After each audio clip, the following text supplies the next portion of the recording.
नमस्कार, मैं एनके सिंह। दोस्तों, एक ऐसी स्थिति समझिए जिसमें कि भारत सरकार एक ऐसी अवैध संतान को अपने कोख में लेके घूम रही है, जिसको देख के पूरी दुनिया पूछ रही है, अरे भाई किसका है? और भारत सरकार बता नहीं पा रही है कि किसका है। ये कुछ ऐसी स्थिति है, अमेरिका ने जो सिख आतंकवादी खालिस्तान समर्थक है, पन्नून पन्नून के हत्या की साजिश का आरोप एक ऐसे व्यक्ति पर लगा जिसको लेके जो भारत सरकार की नौकरी में था। 2 दिन पहले जब अमेरिका ने बहुत सख्ती दिखाई, पहले तो भारत सरकार डिनायल मोड में था, लेकिन जब अमेरिका ने वो सारे प्रूफ दे दिए, और आपको हम विस्तार से बताएंगे कि किस्सा क्या है, वो सारे प्रूफ दे दिए, तो भारत के पास कोई मजबूरी थी तो डिप्टी एनएसए और एक और आईपीएस अफसर जो सीबीआई में थे, वो दोनों की टीम गई। उन्होंने कहा, वर्चुअली कहा कि हाँ साहब, हमने उस आदमी को निकाल दिया है, अब वो भारत सरकार की नौकरी में नहीं है। और यही बात दिल्ली में मिनिस्ट्री ऑफ एक्सटर्नल अफेयर्स के स्पोक्स पर्सन ने भी कही। बस एक छोटा सा sentence, he is no more in government of India service. मतलब कि नो मोर का मतलब क्या हुआ कि पहले था, अब वो भारत की सेवा, सरकार की सेवा में नहीं। अमेरिका में जब ये उन्होंने कहा, तो उसी दिन अमेरिका ने, मतलब कल अमेरिका ने कहा कि साहब हम सेटिस्फाइड है, भारत सरकार ने कदम उठाए हैं। लेकिन अगले 24 घंटे के अंदर जस्टिस डिपार्टमेंट में एक नई चार्जशीट दाखिल की गई यूएस कोर्ट में। और चार्जशीट जो दाखिल की गई उसमें 18 पेज की चार्जशीट में जो आदमी मास्टरमाइंड था पन्नू के हत्या के प्लान की साजिश के लिए, किसी हत्यारे को खोज रहा था, गनमैन को खोज रहा था, हिटमैन कहते हैं, और पैसे दे रहा था, उस आदमी के पूरा सब कुछ विस्तार से बताया है। उस वो आदमी कौन है? आदमी का नाम है विकास यादव। और यूएस डिपार्टमेंट में ये मोस्ट वांटेड की लिस्ट में आ गया है। और कहा गया है पूरी दुनिया में कहीं मिले, जहां कहीं भी मिले, इसको, वहां की एम्बेसी को आप फौरन फोन कीजिए ताकि इसको पकड़ा जा सके। मतलब कि विकास और विकास यादव के साथ लिखा है उर्फ विकास, विकास अक्का, विकास यादव अक्का, विकास, इसके साथ अक्का मतलब कि उर्फ अमानत। विकास यादव के बारे में ये लिखा गया है कि यह आदमी 3 नाम से काम करता था, विकास यादव, विकास और अमानत। अब इसके आगे देखिए, चार्जशीट में लिखा गया है ये व्यक्ति कैबिनेट सेक्रेटेरिएट का अपॉइंटी था रॉ में। ये व्यक्ति कैबिनेट सेक्रेटेरिएट, क्योंकि रॉ कैबिनेट सेक्रेटरी के अंडर में आता है। और साथ में ये भी लिखा, यूएस डिपार्टमेंट के जो चार्जशीट है उसमें, जो 18 पेज की चार्जशीट है, उसमें बहुत सारे फोटो दिए गए हैं जिसके बारे में हम आपको आगे बताएंगे। तो चार्जशीट के हिसाब से इंडिया की कैबिनेट सेक्रेटेरिएट से अपॉइंट किया गया है ये आदमी, और रॉ में काम करता है। और इसका पदनाम जो इसने बताया है वो ये है फील्ड ऑफिसर। इसने जो बताया है और जो जानकारी अमेरिका को मिली है उसके हिसाब से ये फील्ड ऑफिसर है, जिसका काम फॉरेन इंटेलिजेंस और इस तरह की चीजें देखना है, सिक्योरिटी देखना है, ये इसने बताया है। और इसमें बताया गया government of India cabinet secretary which has India's foreign intelligence service raw. आप जानते हैं कि हमारे यहाँ इंटेलिजेंस सिस्टम जो है वो 2 तरह का है। एक है जो डोमेस्टिक इंटेलिजेंस देखता है, जिसको हम आईबी के नाम से जानते हैं। आईबी की पूरे देश में नेटवर्क फैला हुआ है। जो राज्यों में नेटवर्क है उसको एसआईबी कहते हैं, सब्सिडियरी इंटेलिजेंस ब्यूरो। लेकिन जो हेडक्वार्टर्स में है उसको आईबी कहते हैं। उसके बाद हर राज्य की अपनी इंटेलिजेंस यूनिट्स होती हैं, हर जिले में इंटेलिजेंस यूनिट्स होती हैं। तो ये है इंटेलिजेंस का हमारा नेटवर्क। फॉरेन इंटेलिजेंस, चूंकि फॉरेन का मामला है, इसलिए वो हमारी एक एजेंसी है रॉ, रिसर्च एनालिसिस विंग। ये सीधे कैबिनेट सेक्रेटेरिएट के अंदर में आती है। विकास यादव उसका एम्प्लॉई है। लेकिन अब भारत ये कहे कैसे?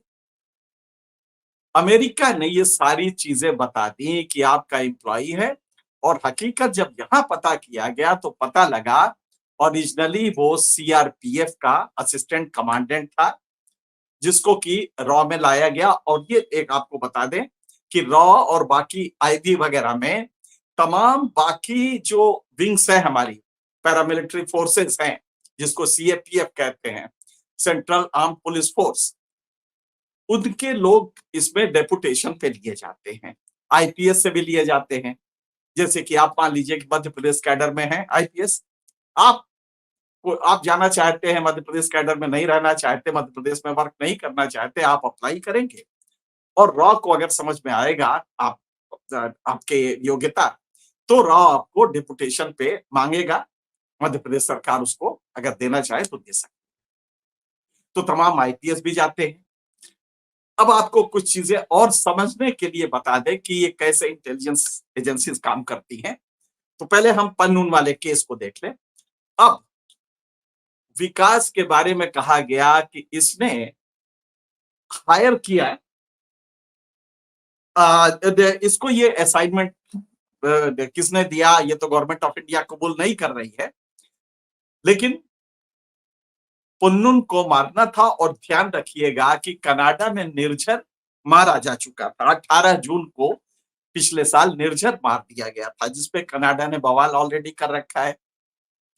कनाडा ने 19 को 18 को मारा गया, और 19 को गुप्ता नाम का एक आर्म्स डीलर है जो इलीगल आर्म्स वगैरह देखता है, उसका शेडी कैरेक्टर रहा है, उसको लगाया गया इस काम में कि एक ऐसा हिटमैन ढूंढो जो पन्नून को खत्म कर सके। गुप्ता इस काम में लग गया कहने पे, और ये सौदा हुआ कि $1 लाख माने 83 लाख रुपए भारत के करेंसी में, तो अमेरिका में चूंकि दिया जाना है तो $1 लाख दिया जाएगा, और पहली किस्त 15,000 की दे दी गई। अब हम बताते हैं किसको दी गई। हमारे गुप्ता जी जो थे, निखिल गुप्ता इनका नाम है, ये आर्म्स डीलिंग में है और ये शेडी कैरेक्टर है। ये चेकोस्लोवाकिया में चेक रिपब्लिक ने इनको गिरफ्तार किया अमेरिका के कहने पे, और अमेरिका को फिर इनको वापस इनको दे दिया, क्योंकि अमेरिका की अपराधी थे। अमेरिका ने चेक रिपब्लिक से इनको मंगाया। गुप्ता ने बहुत बातें बताई होंगी, लेकिन उसके पहले अमेरिकन एजेंसी को सब कुछ मालूम था कि क्या करने जा रहे हैं भारत के लोग। अब जरा गौर कीजिएगा, गुप्ता जी हमारे इतने काबिल थे, या हमारा जो विकास यादव था, जिसको अमेरिका कह रही कि रॉ का एजेंट था, रॉ का ऑफिसर था, $1 लाख 83,000 कोई इंडिविजुअल तो नहीं देगा ना किसी की हत्या कराने के लिए। बहरहाल खैर, इसको हम यही छोड़ते हैं। $15,000 दे दिए गए थे। $15,000 मतलब लगभग 10 लाख रुपए एडवांस दिया गया था। अब हमारे जो ये थे निखिल गुप्ता जी, जिनके थ्रू ये एक हत्यारे की तलाश थी, उन्होंने एक हत्यारा तलाशा और उससे कहा कि देखो भाई, काम करके ये एडवांस दे रहे हैं $15,000, और पूरा काम कर लोगे तो $1 लाख देंगे। 15,000 जब वो पेमेंट किया गया, तो अमेरिकन सीक्रेट एजेंसी के पास उसकी फोटो है, जिसमें पैसे एक्सचेंज हो रहे हैं। अब आप गौर कीजिएगा, जिस आदमी से ये हत्या करवाना चाहते थे, ये सब इतने मूर्ख थे कि ये भी नहीं पहचान पाए कि वो आदमी अमेरिकन सीक्रेट एजेंट है। वो आदमी ड्रग्स डिपार्टमेंट का सीक्रेट एजेंट है, और वो डिपार्टमेंट का ऑफिसर है, और उसको ये पैसा दे रहे हैं कि तुम पन्नून की हत्या करवा दो। कितनी बड़ी मूर्खता होगी। आपने ये भी नहीं, एक जो गुप्ता जी हमारे थे, चाहे विकास यादव थे, इनको इतनी अकल नहीं थी कि जिस आदमी से ये हत्या करवाने की बात कर रहे हैं, $15,000 माने 10 लाख रुपए दे रहे हैं। ये तो दरियाफ्त कर ले कि ये वाकई हिटमैन है या ये कोई सीक्रेट एजेंट है, गौ सरकारी अफसर है। बहरहाल राज वो उसने बड़े प्रेम से उसने अपना आइडेंटिटी नहीं बताया, $15,000 भी ले लिए और अमेरिकन गवर्नमेंट को, एफबीआई को ये खबर जाती रही। नतीजा ये हुआ कि 15,000 देने का भी वीडियो अमेरिका के पास है। इसके बाद सारे फोन नंबर से, जिन फोन से बात हुई है, किस तरह गुप्ता ने कहा कि देखो, निर्जर को कल मार दिया गया, 18 तारीख को निर्जर मार दिया गया, 19 को 15,000 डॉलर दे दिया था। अब दबाव डाल रहे थे कि जल्दी मारो, जल्दी मारो, ये कहते तो उसने क्या किया टालने के लिए, कहा कि देखिए साहब, आपके Indian prime minister Narendra Modi ji आ रहे हैं, उनका विजिट है यहाँ पे, अगर पन्नून को अब अभी मारा हमने तो पूरे जो देश भर के और दुनिया भर के सिख हैं वो बवाल करेंगे, तो इसलिए मोदी जी के विजिट के बाद ये काम करेंगे। उसने उसको टाइम चाहिए था, उसने 10 दिन टाइम ले लिया। इन मूर्खों को नहीं समझ में आया कि ये क्या मामला है, और ये बैठे रहे और बार बार दबाव डालते रहे कि भाई देखो ऐसा कि निर्जर तो मार दिया गया कनाडा में, और अगले ही दिन उसकी फोटो कैसे मारा गया, कैसे क्या क्या हुआ, ये वो गुप्ता जी जो थे बीच के दलाल, उन्होंने ये पूरा का पूरा दे दिया, फोटोग्राफ उस तथाकथित हत्यारे जिसको वो हायर करने जा रहे थे, जो अमेरिकन सीक्रेट एजेंट था। आप समझिए किस तरह से ये हुआ। निर्जर हत्याकांड का बहुत सीधा सा है कि उसमें सफल रहा। निर्जर हत्याकांड हुआ, निर्जर मारा गया, इसमें कोई दो राय नहीं, हरदीप सिंह निर्जर मारा गया। लेकिन यहाँ पे दूसरी जो समस्या थी वो ये थी कि इसी को लेके निखिल गुप्ता ने कहा कि हमारे पर दबाव है, अब तुम इसको मारो। वहीं पे अमेरिका पूरा एक्शन में आ गया और तब भारत सरकार को चेतावनी दी कि ये सब बंद कीजिए। भारत सरकार ने कहा साहब हम बिल्कुल कोऑपरेट करेंगे, क्योंकि भारत सरकार, ये अमेरिका था, ये कनाडा नहीं है, और अमेरिका ने वो सारे प्रूफ दे दिए। अभी जो 18 पेज का चार्जशीट है, अगर आप उसको पढ़ें, एक एक स्टेप साफ साफ दिया हुआ है कि किस तरह कैसे कैसे विकास यादव जो सीन में आता है, निखिल गुप्ता को हायर करता है, निखिल गुप्ता से फिर ये एसएससिन हायर होता है, और तथाकथित एसएससिन। अब आप सोचिए इसका पहलू, भारत के एक रॉ और रॉ कैबिनेट सेक्रेटरी सेक्रेटेरिएट से अपॉइंटमेंट हुआ है, ये बात खुली, ये बात कोई बहुत छिपी नहीं होगी। गवर्नमेंट ऑफ अमेरिका को भारत ने डिनाई नहीं किया है, कहा है कि वो भारत सरकार में नहीं है। हुआ ये कि जैसे ही ये बवाल हुआ तो लगा कि अरे बाप रे, ये तो गड़बड़ हो गया। तो भारत ने क्या किया कि विकास यादव को वापस अपने पेरेंट कैडर में भेज दिया, मतलब सीआरपीएफ में वापस कर दिया। लेकिन जब जांच का दबाव और पड़ा तो मजबूरी थी, विकास यादव को नौकरी से निकालना पड़ा। क्या विकास यादव ने खुद ही ये सब किया था? क्या विकास यादव इतना बड़ा आदमी है, हरियाणा के गांव का रहने वाला है, रेवाड़ी के एक गांव का रहने वाला है, 83 लाख रुपए खर्च क्यों करेगा वो किसी पन्नून को मरवाने में? उसका क्या इंटरेस्ट होगा? और ये बात अमेरिका भी जानता है, हम आप भी जानते हैं, भारत सरकार भी जानती है कि अगर हम खाली इससे पल्ला झाड़ ले। अब यहां फंसा क्या है, जो अवैध संतान पेट में पल रहा है, ये कैसे फंस गया भारत सरकार के लिए? क्योंकि भारत सरकार को मजबूर होकर ये अमेरिका को बताना पड़ा कि साहब, वो जिसका नाम आपने विकास यादव लिया है वो अब हमारी नौकरी में नहीं है, अब हमारी नौकरी में नहीं है, मतलब पहले था। जाहिर है अगर असिस्टेंट कमांडेंट होगा तो पब्लिक सर्विस कमीशन से रिक्रूट हुआ होगा टेक्निकली, और डेपुटेशन पे भेजा गया होगा उसको, और वहां पे बल्कि सीआईएसएफ इसकी ट्रेनिंग भी वेपन में हुई थी। लिहाजा एक अच्छा आदमी वो निकाल के अपने मतलब का, और रॉ ने उसको डेपुटेशन पे दिया होगा। अब यहाँ पे जो बिलियन डॉलर क्वेश्चन है कि क्या आपके आदमी इतने ट्रेंड नहीं है, इतने नौसिखिए हैं कि आपने निखिल गुप्ता जैसे आदमी को यह भी नहीं पूछा कि भले आदमी जिस आदमी को हायर कर रहा है वो गवर्नमेंट का सीक्रेट एजेंट है। आप समझ सकते, अच्छा $15,000 भी दे, तो इसका मतलब है कि प्रॉपर ट्रेनिंग नहीं। इंटेलिजेंस ऑपरेशंस के लिए जो ट्रेनिंग होनी चाहिए, क्रॉस चेक, डबल चेक, ये बिल्कुल नहीं था। अगर वो निखिल गुप्ता कह रहा है कि साहब एक आदमी हमने तैयार कर रखा है और उसको फिर $1 लाख देंगे जब वो काम कर लेगा, अभी $15,000 देते हैं, तो इतना तो पूछना होगा कि आदमी का नाम पता बताओ और हम उसका काउंटर वो करेंगे, डिटेल लेंगे और हम अपने सोर्सेज से वो डिटेल ले लेते तो पता लगता कि ये तो अमेरिका का अपना सीक्रेट एजेंट है।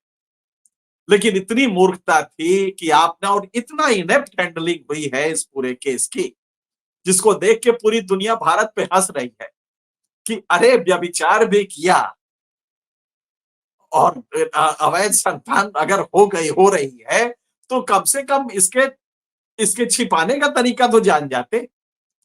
तो भारत सरकार के लिए ये एक ऐसा वो हो गया है कि न निगलते बनता है न उगलते बनता है। अब आते हैं निर्झर पे। निर्झर का ऑपरेशन देखिए, निर्झर को मार दिया। अगर मारना सही ऑपरेशन है तो निर्झर को मार दिया गया, जिसने भी मारा। निर्झर के ऑपरेशन में एक्चुअली फाइव फाइव का एक ग्रुप है जो खुफिया आदान प्रदान 5 देशों का ये ग्रुप है, फाइव फाइव। इसमें कौन कौन है? Australia, America, England, Canada, New Zealand, ये 5 हैं और ये आपस में एक्सचेंज करते हैं। बताया ये जाता है कि निर्झर की हत्या को लेके जिस आईपीएस अफसर ने, जो वहां पे डेप्यूटेड था, जो एम्बेसी में था, और जो उसके सारे फोन रिकॉर्ड वहां सीक्रेट एजेंट्स के पास, पर्टिकुलरली अमेरिका के पास है, और वो अमेरिका ने धीरे से कनाडा के प्राइम मिनिस्टर को दे दिया।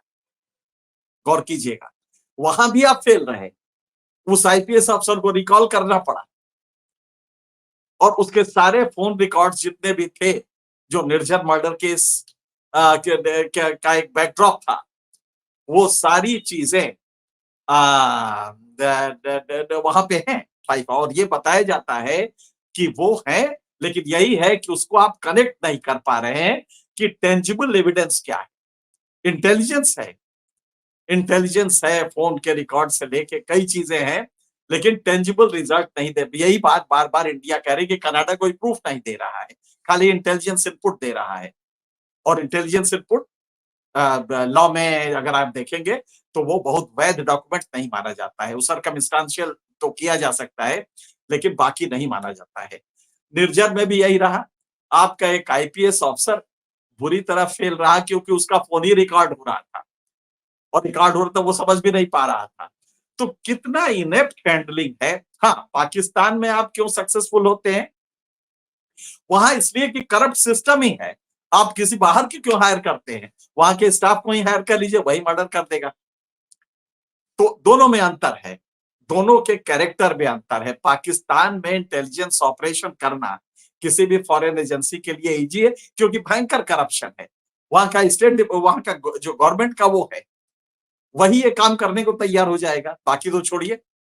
इसलिए पाकिस्तान में भारत काफी हद तक सक्सेसफुल होता है अपने अपने को बचाने में और अपने रॉ के अपने एक्टिविटीज में।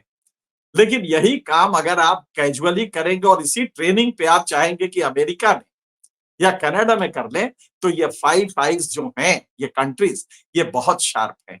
इसमें इंग्लैंड है, अमेरिका खुद है, और वो आदान प्रदान इंटेलिजेंस का कर रहे हैं, खुफिया जानकारी का कर रहे हैं।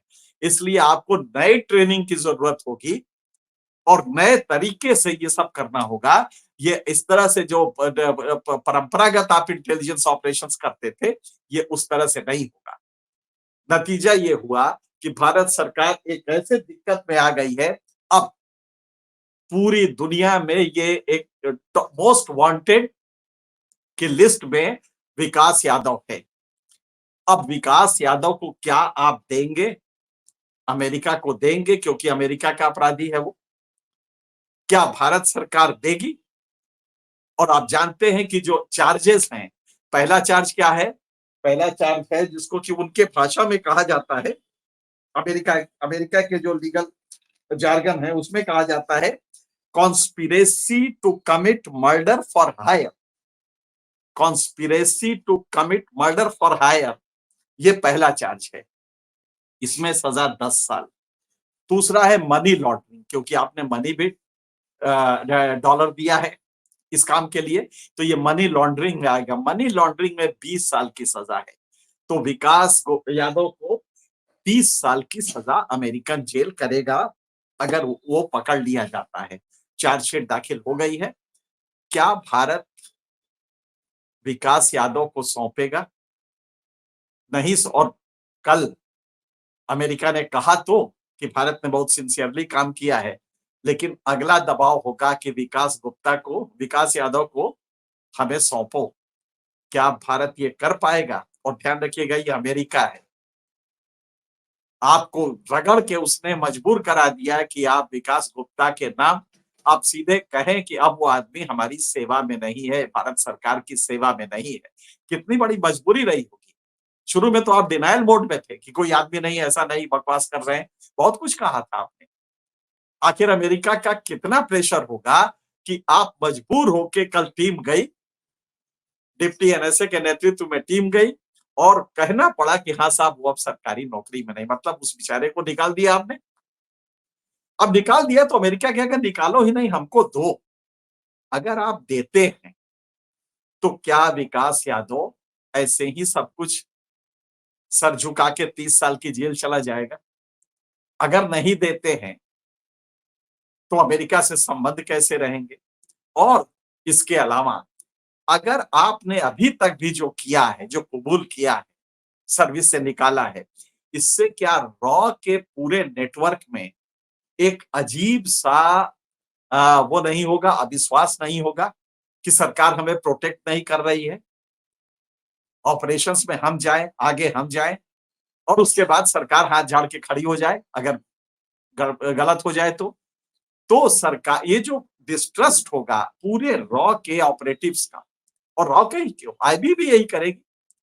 कल रॉ या आईबी या जितना भी इंटेलिजेंस नेटवर्क है, क्या वो आपके आदेशों को मानेगा? क्या वो इस तरह से काम कर पाएगा? जो इंटेलिजेंस जानते हैं, इंटेलिजेंस ऑपरेशंस जानते हैं, वो जानते हैं कि इसका कितना नेगेटिव इफेक्ट पड़ेगा। विकास यादव को पीछे से आप जो भी प्रोटेक्शन दे दें, लेकिन विकास यादव को आज अमेरिका मांग रहा है, मोस्ट वांटेड की लिस्ट में है। क्या आप देंगे? और अगर नहीं देते हैं तो एक तो अमेरिका, कनाडा ऑलरेडी खराब चल रहा है, इंग्लैंड भी इसमें कूद जाएगा, ऑस्ट्रेलिया भी कूद जाएगा, पूरा वेस्टर्न वर्ल्ड कूद जाएगा कि नहीं, अगर आपने ये किया है तो उस अपराधी को हमें दीजिए, क्योंकि आप हमारे यहाँ कर रहे हैं। अमेरिका से, अच्छा, अमेरिका में जो सिटीजन का राइट है, बड़ा बढ़िया ये सेंटेंस कहा है आज वहां एफबीआई ने पूरा कहा है कि साहब हम ये नहीं बर्दाश्त करेंगे कि हमारे किसी, आप जरा देखिए क्या कहा है, आप पढ़ेंगे तो बहुत सख्त लहजे में ये कहा गया है कि हम किसी भी कीमत में बर्दाश्त नहीं करेंगे कि हमारे किसी नागरिक की हत्या कराने के लिए फॉरेन से कोई ऑपरेशन हो और ये हो। ये बात एफबीआई ने आज अपने स्टेटमेंट में कही है और ये आज का स्टेटमेंट है। तो आप समझ सकते हैं कि कितनी सख्त है विकास यादव के इस पूरे एक्सट्रेडिशन को लेके। अमेरिका में रहने वाले लोगों के संवैधानिक अधिकारों की रक्षा की जाएगी, एफबीआई कह रहा है। एफबीआई हिंसा की घटनाओं को बिल्कुल हल्के से नहीं लेगा और अमेरिकियों के टारगेट करने या उन्हें खतरे में डालने की कोशिशों को बर्दाश्त नहीं किया जाएगा। एफबीआई अब वो मांग रहा है विकास यादव को। विकास यादव आपका एम्प्लॉय रहा है और जब आप किसी को फॉरेन भेजते हैं, फॉरेन उसके लिए भेजते हैं, असाइनमेंट के लिए, कई बार वो जा चुका है बाहर। तो ये बाकायदे रिकॉर्ड में होता है, आप इस रिकॉर्ड को छुपा नहीं सकते। कुल मिला के ये है कि विकास यादव, निखिल गुप्ता ने बहुत कुछ बताया होगा विकास यादव के बारे में। तो क्या आप वो सारी चीजें during times relevant to the second, हाँ, ये जो सेकंड वो दायर की गई है, आज जो चार्जशीट सेकंड आई, जो सुपरसीडिंग चार्जशीट थी, मतलब पहले वाले से को अब दबा मतलब खत्म कर दिया जाएगा, ये नई चार्जशीट है और यही रहेगी। US intelligence department said during times relevant to the second superseding indictment, Yadav was employed by the government of India's cabinet secretariat, which houses India's foreign intelligence service RAW। US का ये जस्टिस डिपार्टमेंट लिखता है कि ये जो second हमने दिया है चार्जशीट, इस दौरान during time relevant to the second, इस बीच में भारत सरकार के कैबिनेट सेक्रेटेरिएट, जिसके अंडर में रॉ आता है, जो फॉरेन इंटेलिजेंस एजेंसी है, उसका अपॉइंटी है विकास यादव। ये बात उसने साफ साफ लिख दी है, मतलब उसके पास बहुत कुछ है। Yadav has described his position as senior field officer with responsibility in security management and intelligence. ये उस चार्जशीट पे कहा है, मतलब चार्जशीट में वो सारी चीजें हैं जिसमें भारत को नकारना मुश्किल पड़ेगा। कैबिनेट सेक्रेटेरिएट का अपॉइंटी है, रॉ में है, ये सारी बातें उन्होंने कह दी है, इसको आप डिनाई नहीं कर सकते। तो अब क्या करेंगे आप? आपने निर्झर के केस में आपने जो किया, उसका आज तक बवाल कनाडा के साथ हो रहा है, क्योंकि वो सारी चीजें जिस आईपीएस ने ऑपरेशन किया था, जो कि एक्चुअली रॉ के बिहाफ पे गया था, जो वहां पे फॉरेन हमारे एम्बेसी में ऐसा होता है कि हमारे एम्बेसी में बहुत सारे आईपीएस और बहुत सारे डेपुटेशन पे लोग जाते हैं, जिनको वहां रखा जाता है, और हर हर देश करता है कि वो वहां पे देखते हैं कि भारत का इंटरेस्ट कहीं बाधित तो नहीं हो रहा है, मतलब कि इंटेलिजेंस ऑपरेशन होते हैं। ये नॉर्मल प्रक्रिया है, इसमें कोई बड़ी बात नहीं है, सभी देश करते हैं, छोटे से छोटा देश भी करता है।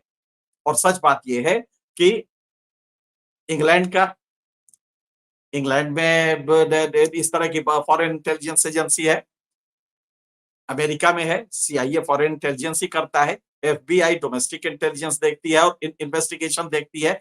ये केस एफबीआई देख रही है क्योंकि वो इन्वेस्टिगेटिंग एजेंसी है, सीआईए इंटेलिजेंस एजेंसी है और फॉरेन इंटेलिजेंस एजेंसी है। तो सीआईए देखता है, मोसाद है इजराइल का, वो देखता है, केजीबी है, एक जमाने में तो बहुत पावरफुल होता था रूस का, वो देखता है, भारत का रॉ है जो कि ये देखता है, और पाकिस्तान का आपका सी वो है आईएसआई, वो देखता है। तो डोमेस्टिक इंटेलिजेंस भारत में आईबी देखता है, फॉरेन इंटेलिजेंस रॉ देखता है, ये इसकी प्रक्रिया है और हर देश में है, दुनिया के हर में। MI5 MI6 इंग्लैंड में है। तो इस तरह से ये पूरा चलता है, पहले ये नाम हुआ करते थे, अब तो MI5 MI6 बदल दिया है, लेकिन फॉरेन इंटेलिजेंस अलग है, डोमेस्टिक इंटेलिजेंस अलग है।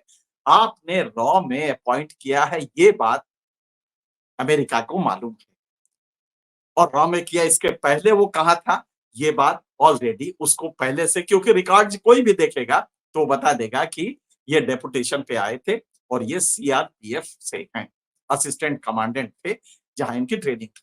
ये सारी चीजें देखने के बाद आज विकास यादव को अमेरिका चीख चीख के कह रहा है, इस अपराधी को हमें वापस करिए, हमें दीजिए।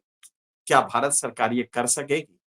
और करेगी तो हमारे फिर इस ऑपरेशन का, भारत के हित का, जो रॉ एक बहुत ही वैलिड संस्था है और जो करती है, आप जानते हैं कि किस तरह बांग्लादेश मुक्त किया गया, उसके पीछे भारत की कितनी शक्तियां लगी थी ताकि वो पाकिस्तान से आजाद कराया जा सके। तो रॉ को शाबाश, हम लोग जितने भी लोग थोड़ा बहुत इंटेलिजेंस को जानते हैं, हम जानते हैं कि रॉ का एक बहुत ही प्रेजवर्दी काम होता है। आज आप उनके मनोबल को कहां ले जाएंगे? ठीक है, ट्रेनिंग एक आदमी की गलत थी, उससे एक पोपा हो गया, लेकिन आज क्या आप अमेरिका को वापस करेंगे? बहुत दूर तक ये मामला जाएगा और भारत के लिए एक ऐसा वो हो गया है कि न ये छिपाए बनता है, क्योंकि हर रोज ये जो इलीगल वो है, पेट में बच्चा है, वो बढ़ता जा रहा है, उसका आकार बढ़ता जा रहा है और पता नहीं डिलीवरी कैसे होगी। फिलहाल इतना ही, अन्य मुद्दों पे आपसे फिर मिलते रहेंगे, तब तक के लिए